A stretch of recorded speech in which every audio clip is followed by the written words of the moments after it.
afternoon. Thank you for tuning in to PATH's Let's Talk, Let's Listen. I am Kathy Thomas, the founder and president of PATH, Positive Attitudes Thinking Higher. We are located in Raleigh, North Carolina, but today we're bringing you greetings from Wilmington, North Carolina. With the social injustice that's going on today, we wanted to bring that to the platform and have a conversation. From the recent death of George Floyd, it has spiked an interest with a lot of the majority of the population and bringing interest to what can we do to make a difference, what can be effective in making a difference in the social injustices. So today joining us, we have Wilmington City Councilman Kevin Spears. Hi Kevin, thank you for joining us. And we also have Reverend Kojo, Nantambu, also out of Wilmington, North Carolina. God bless you. So today, Kevin, we're bringing you to the table today. For starters, you've been in city council position for about a year now? No. It's been longer than that? No. Shorter than that. I was about to say. Feels like your first years. term. I'm about to say your first term. But this is your first term. My first term. I haven't, about 6 months. About 6 months. I haven't had the opportunity to personally congratulate you. Thank So you. congratulate you on that. Looks like you've hit the ground and took off running, because I've been seeing a lot of things that you've been doing. For starters, can you tell the audience what is the position of the city council? What is your job description? So, city council is, for the city, is ordinances, zonings, police, and fire. You know, because we're Wilmington, we're within New Hanover County. So New Hanover County are schools, health and human services, and then you have the state. So it seems like a small thing, but it's quite the job.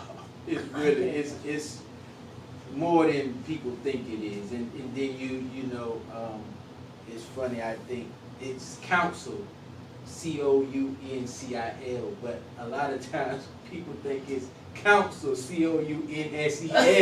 I'm not a counselor, you know.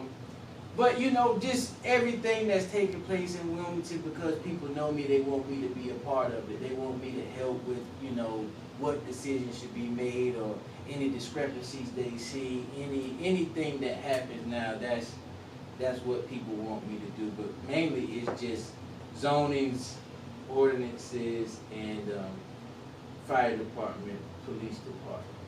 Okay. And prior to you becoming a councilman, you were a well-known advocate as well in Wilmington. Can you speak on some of the projects you've been involved in? I started off as the vice president of Peace for the Port. So that was a non-profit, non-violent youth organization. And that's really what spurred everything for me. Just working with Peace for the Port, having the rallies, having marches, just anytime something happened in the city that was youth related and gun violence related, we tried to take a stance on that. And it just, the platform built, it grew and grew and grew. And you know, when you're dealing with things that happen in a place, of course you become more concerned about other things. You know, it evolves. So then you start paying attention to policy, you start paying attention to schools and, you know, laws and organizations and things of that nature, and economics as well. So it just grew. So I guess I just outgrew the role. I was still trying to do everything that was related to the youth violence, because it's still going on. It's still going on right now to this day. But then other organizations came in, and I took a step back just to see what other people would do. And I got involved in other stuff. So I started steering more towards politics after that. In light of social injustice, have you participated in anything in Wilmington? I know that you were affiliated with the removing of some of the monuments. Is there some things you can touch on in that area? Well, I mean, as a council, we decided that it was something we needed to do based on what was going on around the state and what's going on around the nation. I don't want to say that because I was on the council that was a major push for it. I think that was a big part of it though. I think with everything happening and everybody having a say about these things now, and the push and to actually have someone on board that's gonna say, you know what, this is something we really need to look at. And someone who's gonna be vocal about it. I probably was the first person to speak out about it in the media, on social media, you know, and being in that official capacity to say, hey, this councilman says that, you know, he wants the statues to come down. And I said it last year during the campaign when I was asked during a candidates forum that I think they needed to come down, and I did. And so, you know, I didn't want to get in and change how I was feeling about it. I still feel adamant about them being down, and I'm grateful for them to be down now. And hopefully we'll look for a permanent way to keep them out of the middle of 3rd Street and out of the middle of Market Street. Okay. Reverend Kojo. Yes, ma'am. So you are now the pastor of Temple of Truth and Life out of Wilmington, North Carolina. Yes, ma'am. But you also have quite a timeline involved in civil rights, former president of the NAACP out of Charlotte. Can you speak a little bit about some of the things you've been involved in, some of your projects? Lately or before? I started out in the 1970s. In 1970, I started an organization called the BYBBC, which was Black Youth Builders of the Black Community. And I started that organization because of the fact that actually during that time, there was nothing for black children to do here. Nothing. There was nowhere for them to go.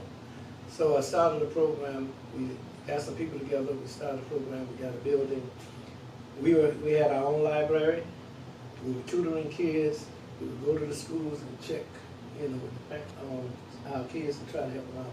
We did wraparound long before it was called wraparound. We would work with the families to help the kids as much as we can. But during that period of time, was when they closed Wilson.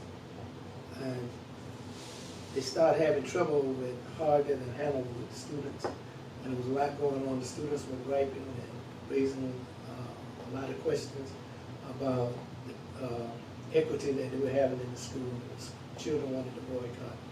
And so when they set up the school boycott in February of 1971, we had a lot of students that were coming to BYBBC. We supported them. We would send food to the church, to Liberty Church, to help feed them and stuff like that. And we also tried to help with getting people to go there to teach them. That was actually the beginning. And then, of course, it turned into the killing of Steve Mitchell, which was one of the first people that was killed here in the last 40, 50 years. And he was killed because he was actually going, white folks had, if you heard of the Wilmington 10, you know, white folks had surrounded us in our own community. They were coming by shooting at us. Somebody started a fire right around the corner from where we were headquartered at Gregory Church. And Stephen was going to pull the alarm for the police because nobody was trying to put the fire out. And they shot him and killed him. And that was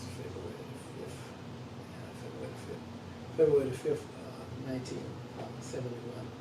And so that's how I got mostly indoctrinated into my political activities. I've always been a civil rights activist. And after that, you know, of course, we did a lot of things with the Wilmington 10. We did a lot of organizing, a lot of marching and stuff like that. And I left Wilmington because they wouldn't give me a job. I was whitewashed, so I couldn't get a job. So I moved to Atlanta to go back to school. I got involved in some stuff then. I left Atlanta because Atlanta had the worst education system I ever seen in my life for children. And I didn't want my children to be dumb. So I moved back to North Carolina. And I moved to Charlotte. And when I got to Charlotte, I started an organization with some more people called Citizens for Justice. And that's because they had started killing people in Charlotte. They killed a sister.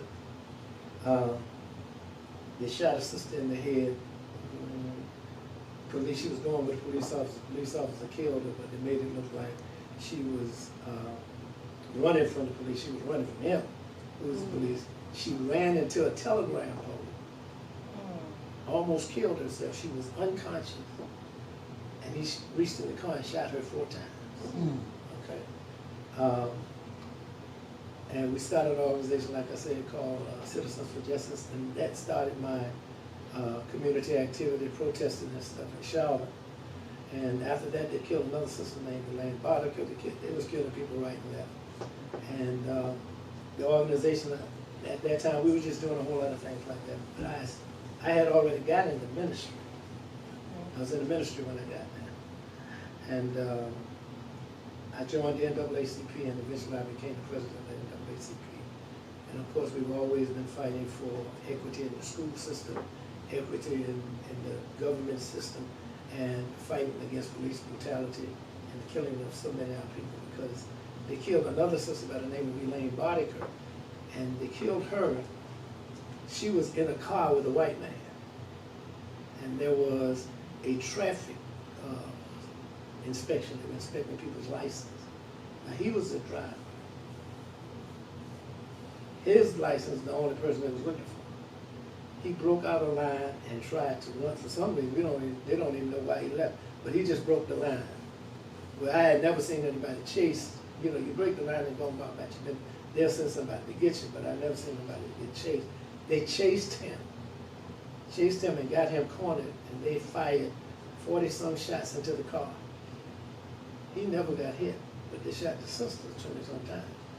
She was a passenger, and they killed her. So there's a lot of stuff like that. Jonathan Farrow, the student, got killed, and I did a lot of protesting. But my heart has always been in the community, and I've always wanted to be. I was a pastor. I pastored the church in Charlotte, but I wanted to come home and finish doing what I had started doing here. So I came home and I started the Temple of Truth, of course, and I started working with Sonia, Benetton, with Kevin, and a lot of the people here and getting things done here. But the main reason I'm here is also to teach my people the truth about who they are, from whence they have come, teach them the truth about their religious history, and who God is, and who they are in reference to God, and how it is under and through them that all religions started from Africa and with African people.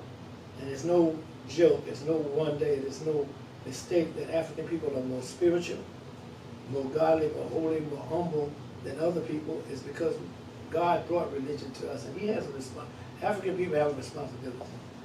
We have a responsibility to make sure that the rest of the world stays holy, and that we don't become like the world. The world has to become like we were. Not like we are, but like we were. When you study history, you will find out that all religions, the major religions in the world right now, were either founded by, or the avatar or the Christ figure of those religions were black people. Muhammad ibn Abdullah is supposed to be the founder of Islam. Christos, or Krishna was black, and he is the founder of the avatar for the Hindus. And Krishna means black, and when they depict him as so black he was blue. I remember him. Oh yeah, he's so black till he blue. And then the Buddha, who was of course the founder of another religion, Buddha had broad nose, thick lips, and kinky hair. He was also black. And we also know that the Egyptians brought the first religion on earth. They are the founders of all religion. They brought in what is known as materialism. And that's what we actually study here. Materialism is the mother or the father of what is called Christianity, what is called Judaism, what is called Islam, and all the other religions. And when you study the history, you will find out, if you look on Egyptian frescoes, you will see what holy hands are, because they had them 10,000 years ago, holding up holy hands. You will see the goddess, or the god Khnumnu, fashioning a human being on the potter's wheel long before Moses was born. So a lot of that stuff, a lot of religions are just historically mixed and mingled and pulled together by different people. But I just wanted to come home to teach the truth, but also to give my people an opportunity to get involved in the community and help each other and help ourselves, because we have to help our children. So we want to make sure we're here to help our children. We give money to the schools and give books to the schools, and we also give away a lot of food. We give away a lot of food here. We're going to be starting a health program here. We're writing a health book, but we're also going to be having exercise classes, yoga classes, as well as Tai Chi classes, teaching people how to be healthy. But my main perspective, as well as religion, is to do my civil rights activity. As an advocate, whereas I heard you mention activists, is there Is there a way for you to explain the difference between the It's two? not. There's not a difference between the two? It's just a word. Okay. Activist usually advocates for something. That's right. An advocate usually becomes an activist for something. Okay. Both of them are just activists. It's just the words that you use. Okay. When at times I'll be advocating, like I might be advocating for people to go to get their registrations to go to vote. I'm advocating for that. I'm advocating to have better schools, or to have more black people in school. So I'm advocating now, and I have some men, and we're going to be advocating in Wilmington to make sure that they don't make Williston and the other schools that were normally black schools dump schools, because they put all the worst students in these schools. That's what I'm advocating for. But that means that's still part of the work of the activists. Advocate for different things. Those are the specific things. Activist is what you do. Okay. Yeah. So I started out as an activist. You started off as an activist. Then I started advocating for other things. Okay. Okay, well, that was just to give a timeline of your history and positions. Now, I want to start off with the recent death of George Floyd. We touched on it a little bit prior to Kevin arriving. What do we think was the difference between George Floyd's case versus other cases that were similar? Because clearly this isn't the first time it's happened. It's not the second time it's happened. So what do you think, I'll direct that to you, Kevin, what do you think was different in George Floyd's case? I think the stance of the officer as he kneeled, I've been talking about this ever since it happened. You know, it's difficult to stand on a person's foot for nearly 9 minutes without having to adjust yourself or them adjust. So imagine kneeling on a person's neck for nearly 9 minutes. You know, and it was the intent. He wasn't just trying to do a job. He was posing. It was like it to me. It just reminded me of a big game hunter. Like he had, you know, just conquered a lion, conquered an elephant, and he was posing for that picture, for the world to see, and you know, and for society to see a person die in that fashion, and then you know what we've seen in the past few months. You know, Ahmaud Arbery, Breonna Taylor. You know, that was just the culmination of everything. But for you to be just that cold and to cold, bold, you know, malicious, and right there in front of everybody like it wasn't a thing, and to hear a grown man, you know, calling out for his dead mother, you know, that resonated in the souls of people. And a lot of people talked about, you know, the looting and rioting and whatever. But the people on the other side of that don't know what it's like to be wrapped in this skin. And so for me, it's always about being grounded. No matter how high I climb, or who I'm talking to, or whose presence I'm in, I want them to know that I'm still a part of that struggle. Because there's no difference than me and George Floyd now, other than Councilman being in front of us. A lot of times we have stories where we were in similar situations or close to a situation like that. And you know, you think now, I mean, I have 3 children of my own, 2 bonus children, and about to have a grandson next month. So, you know, we know we've been dealing with it, but we know that we don't want to deal with this anymore. And it's now that the woke people have awakened, and they can see what's taking place.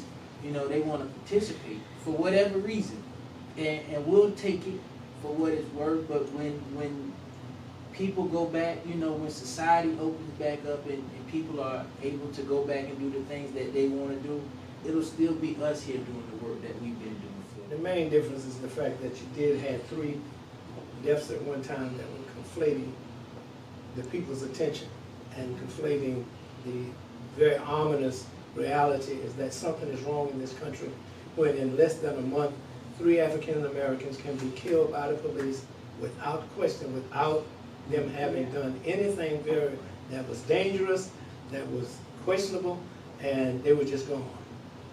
And before, you had a black person killed this year, maybe one killed 2 years later. So the white folks always segregated as just an isolated situation. And this is how they satisfied it. They said, well, that was just another isolated situation with Tamir.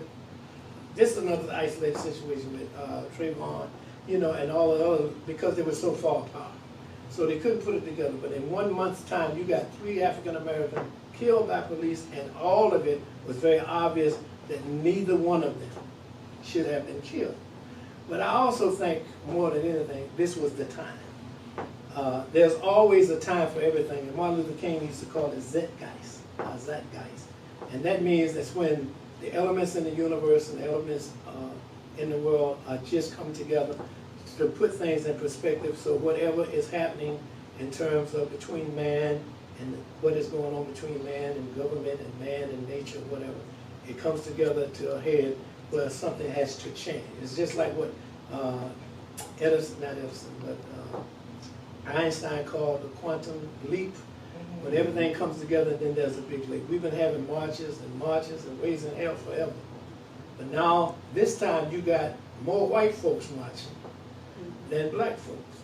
Now let me give you a little bit of introspection on that. But we had, for the last 7 or 8 years, we had what was called Moral Mondays. I don't know if you heard about that. We had them in Raleigh every Monday, from April to August, and from 2013 to 2017, 18. That's where Dr. Barber comes from. You heard about Dr. He was leading those. That's what brought the white folks out, actually, because there was more white folks at the Moral Mondays than black folks, and then more white folks were interested in getting involved in Moral Monday across the country, and they started having them across the country. This helped open their eyes to get a more clear-cut understanding of all of the injustices and inhumanity that was given to black folks. They learned about how black folks couldn't afford medicine, and then they realized there were a lot of white folks couldn't afford medicine, and how we didn't have enough money to pay our rent and stuff. And then we found out right here in North Carolina when Tom Tillis denied, he and the governor, who was Pat McCrory at the time, decided they were not going to sign Obama's Affordable Care Act so that there would not be expanded Medicare. And when there was an expanded Medicare, over 500,000 people in North Carolina lost their ability to get care from. And that's what brought white folks out. They began to see then, they began to realize that there was a problem in this country that not only dealt with color, but dealt with class, that dealt with economics. You see what I'm saying? And then so when this happened, white folks began to realize, you know what, this could happen to us too. If we're poor, or if we're in the wrong place at the wrong time.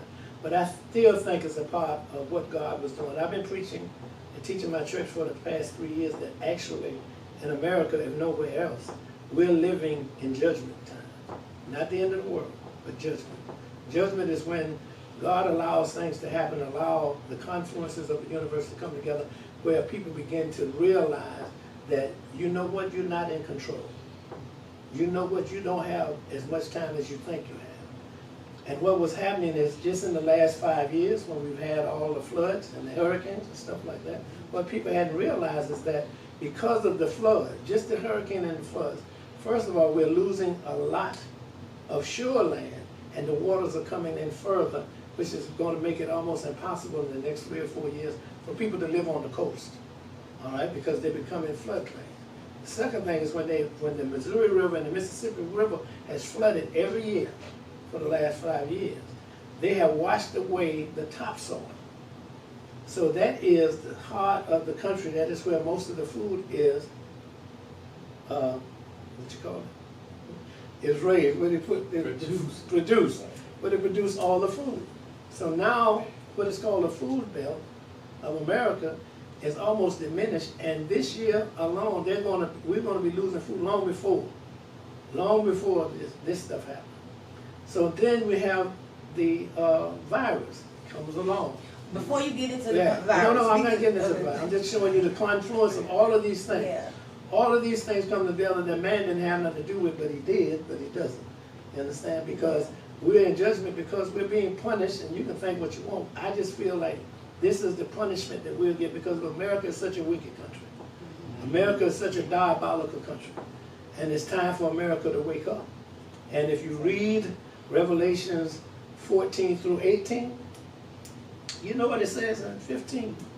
It says in 15, well in 14 and 15 it says that it will become a time when the sun is so hot that man will be burnt by the sun. Now, I used to play with Carolyn and Jerry all day long, and I ain't never get sunburned. None of them did that. But now you go out there now on a sunny day, black, I don't care what color you is, that sun burns, okay? And that's the way the scripture reads, that the sun will be, men will be burned by the sun. That's not a coincidence, all right? But then it also says, if you read 14, I think it's 15 and 8, it says that, and the churches will be empty. Wow. The churches will be empty. Man won't be able to go to church for a while. Now that's very, very, to me, coincidental, or is that prophetic? You know, I believe in prophecy. I believe in the prophetic word of God. I believe that nothing happens for nothing. That everything has to come together, whether it's astrologically, galactically, or spiritually. And these things are happening spiritually. It is just time for white folks in this country to realize that they're no better than us.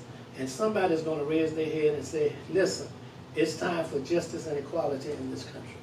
And it just so happened that 3 people were killed in 1 month, and everybody were able to see this is not a coincidence.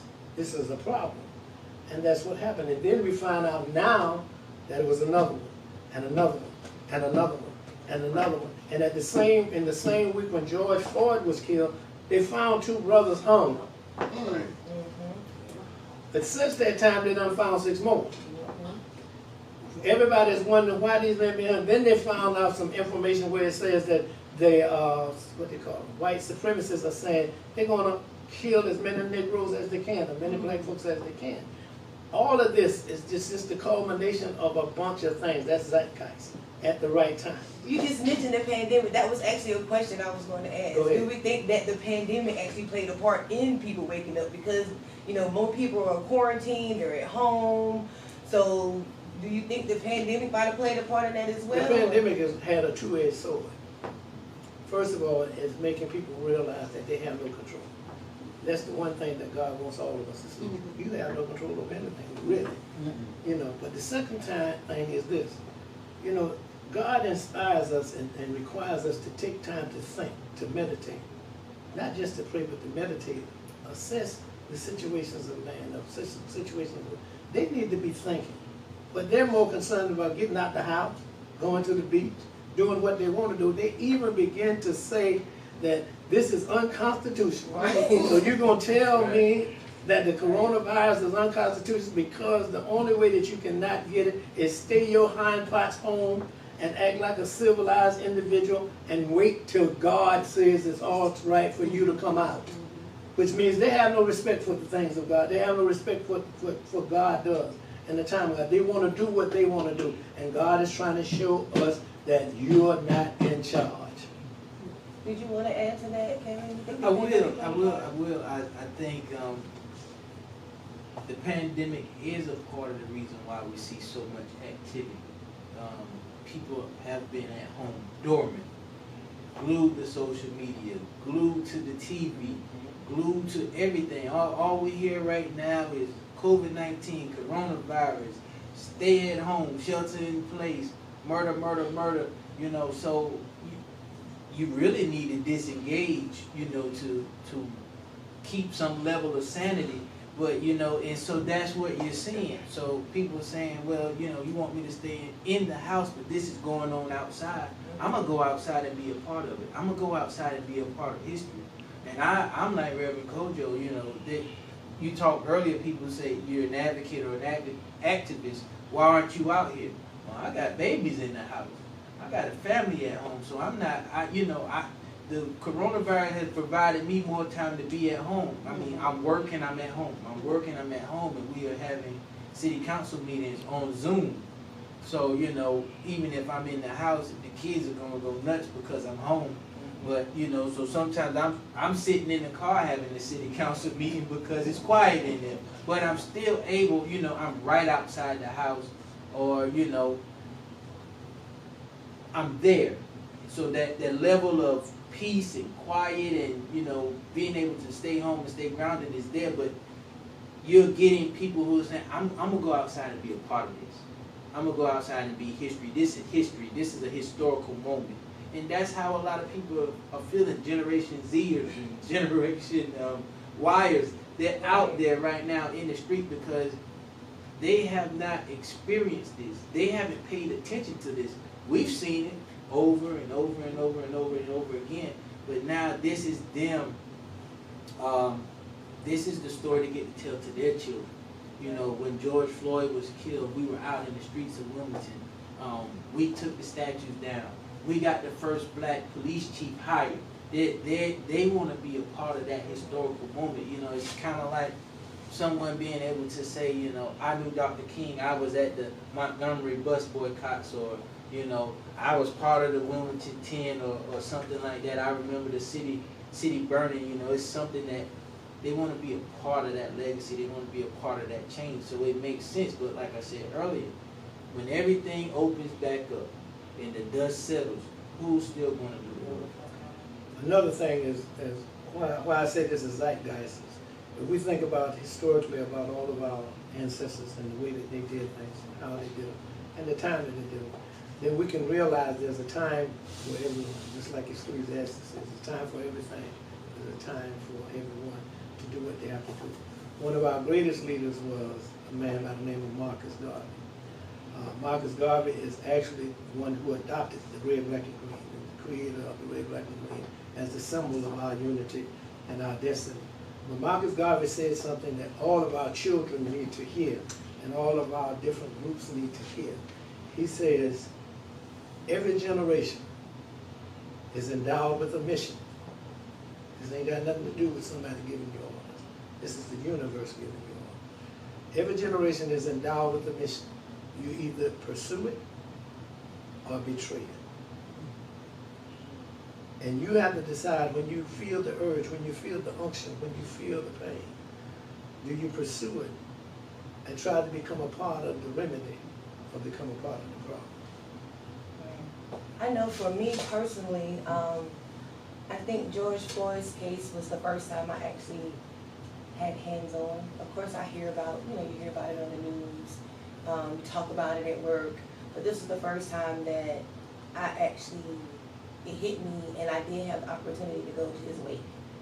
And I don't know, I can't explain the feeling that I felt when I walked to the casket. I do know, like, the first thing that came to my head, like, I could actually see the video of the officer with his knee on Mr. Floyd's neck, and it was like an overwhelming feeling. I don't know, and I think walking away from that and even witnessing like the family coming in, and I made a post about it because I haven't ever been involved in like any of the the protests or anything like that, and I've never. I even told a few people that I know, like, even standing with your fists clenched, I've never experienced that before. That was like my first time, and it was empowering in a sense. And so when I came home from that, I did have the feeling like a lot of like many other people, like what can you do? Like, what do you do? And that's when I actually reached out to Kevin. It was like, okay, well, I have a podcast, I have a platform, so maybe this is something that can be done. And that was the response that Kevin had given me, like, this is what you can do, have the conversation. So that's why I wanted to, to make this platform available. I know you mentioned that you were a part of like a lot of protests and led protests. That's something I actually want to talk about with protesting. Because a lot of people, we had a lot of different reactions from the protesters. But like you said, a lot of people don't know what it's like to be wrapped in the skin. So with protesting, how effective? When you do any kind of protest, the one thing that you should never consider is whether or not you're going to have any impact, even though the objective is to have an impact. But the main objective is to get out there and let people know that there's something wrong. You're just like, you're the town crier. You're making noise so that people can see there's something wrong, there's something going on. That's what you do with protest. And if it is right, if it is good, it will take off just like a disease or like a contagion. It'll take off and start spreading just like this one did. And we've had many protests and people pay attention, you know, but just a few people pay attention. But it's just to let people know, you know, something is wrong at this moment, something is wrong at this time, with whatever is going on. And you always become full, you're overwhelmed, and there are quite an experience for the individuals who's involved. But you should never be in the protest if you're looking for any kind of props, any kind of, platitudes or anything like that. And you shouldn't even be looking for any kind of immediate response or immediate gratification, because very seldom does it come immediately, if you understand what I'm saying, because it does not. But you do it because it's necessary. It's just like if you saw a kid out there getting beat up by somebody, which never happens anymore, you need to run out there and say, hey, y'all need to stop this. Right. Now, this is wrong. That's what happened when but that's what happened. People wouldn't let you do that. Yeah. But now they'll let you kill somebody, they'll let you hurt somebody, and they'll stand and they won't say anything. And film it, and won't say a word. But before somebody would come out, they didn't care how mad you get. They didn't care if they were going to suffer any kind of difficulties themselves. They knew it was wrong, and they came out and they said something, and they did something. That's what protesting is about. Something is wrong. Let's let the people know that we don't like what is going on. We don't appreciate what's going on. We may not can change it, but we're going to do something about it. We're going to call attention to it. You might not be the one that get the people to respond, but you could be the catalyst for the next one. Right. And that's the whole objective. For those people that get in and think, oh yeah, I want to make a difference, I'm going to make a difference, not necessarily, not right then. Because you may never be known. So don't even get in for that. Get in it because it's right. Get in because it's real. Get in because it's necessary. And you do it because it's the right thing to do. And God has compelled you in your heart to do that thing with your sense of rightness or righteousness. Did you want to add something? I will. I think he's spot on with that. But what we've seen historically, when we've studied protests, I studied, you know, I'm a huge fan of Malcolm X, I'm a huge fan of Martin. I'm just a huge fan of the movement in general. And, you know, to see the attention that we used to pay to the issue, how we could get groups, how we could get hundreds of people. I mean, can you imagine, you know, going from Georgia, Alabama, going all the way to March on Washington, you know, stances like that.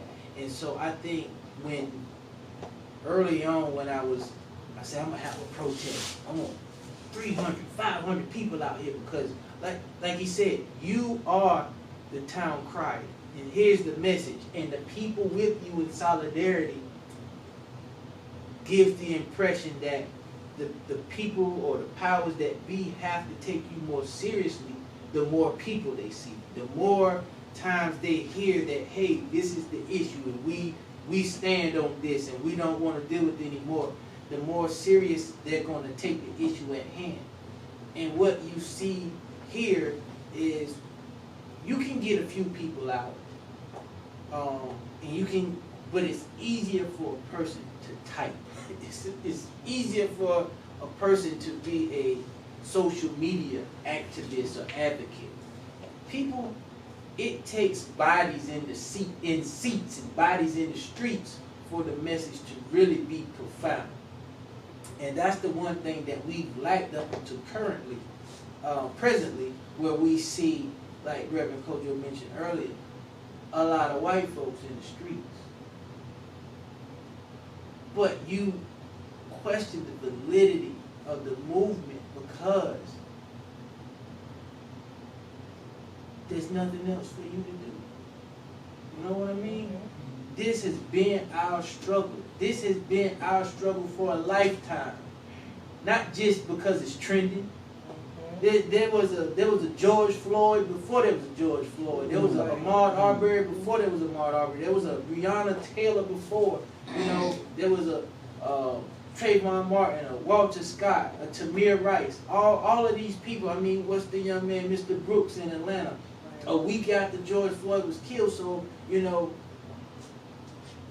what is the message that we're sending, and what by you being in the streets now, what are you saying?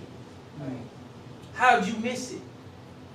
How'd you not hear us prior to now until you saw this? And I want to say, I never even saw George Floyd video. I couldn't make myself watch. I felt the pain just by knowing, just by reading what happened. So I didn't even have to watch the video. You know, I could, just that pain, the lifeless, the life going out of your body at the cause of another person, and somebody's there, and then we think, like, wow, somebody's there recording. But nobody thought just to rush him, push him, you know, even, you know, some kind of reaction, even from fellow officers, bystanders, and then, you know, there's this thing called the bystander effect, where the bystanders are standing around, but they're expecting someone else to jump in and help.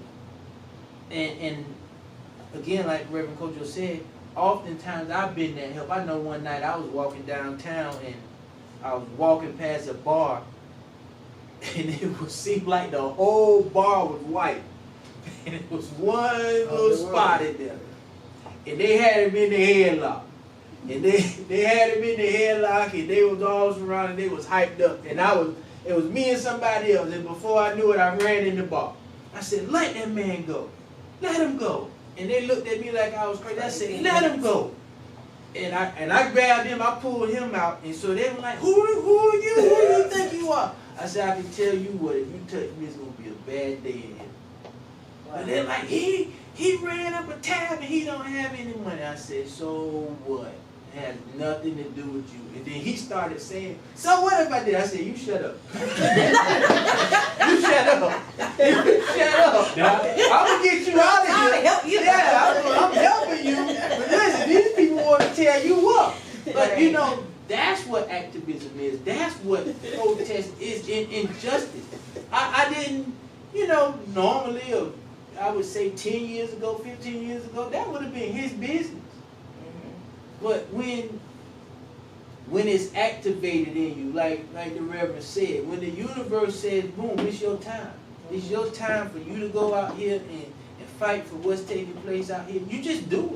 Right. And so a lot of times that's where I've been. So to wrap that long walk around the block up, I mean, there have been a lot of times when I had a protest, it may, and I've always said I want 500, 300 people. It may have been 30 people, may have been 40 people. But it didn't slight the message, it didn't slight the stance of what took place to the people that were there. Because they felt like they were a part of something. And that has built every time that something is happening and we protested or we took a stance to say, hey, this is wrong, you get those same people out there. Right. Yeah. So Well, I was going to tell you this, you know, 'cause everything I'm talking about is spiritual. You know, I try to deal with the universe. Another thing that this can be looked at from another vein, another view, is that this is also, as Dr. Barber has said, this is the third Reconstruction.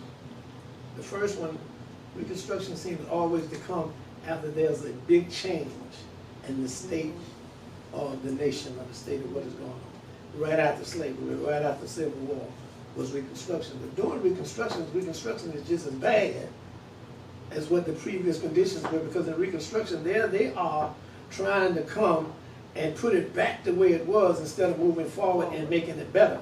They raised more hell and gave us just as much brutality after the Civil War. Remember, they put people, they had what was called the peonage, and black folks would get arrested for no reason. They could go back to prison for no reason, even though they had been freed from slavery. Because they had no real identity, or they had no real certification of identity. If they saw them walking around, they could put them in. That's where vagrancy comes from. They were considered vagrants, but they can pick up a black man anywhere and put him on a farm breaking rocks for years, and nobody would ever know where he was. That was the first Reconstruction after the war. And during the first Reconstruction is when they had the 1898 massacre. During the first Reconstruction, they were killing people. That was when they had Redwood. That was when they had Tulsa, Oklahoma. And that's when they started Jim Crow. You know that? And then Martin Luther King came and he had the Civil Rights Movement. But we realized that a lot of things happened during the Civil Rights Movement, and we were able to make some advances. But after the Civil Rights Movement, they changed the state and nature of all of the parties. The Republican Party got worse, and they changed the Republican Party. The Democrats, who should have been the racists, became the good people, and the Republicans became the racists. They changed everything around. They became the party that represented the aristocracy in America and those who owned people and things, and they became the ones who were the protectors of the wealthy.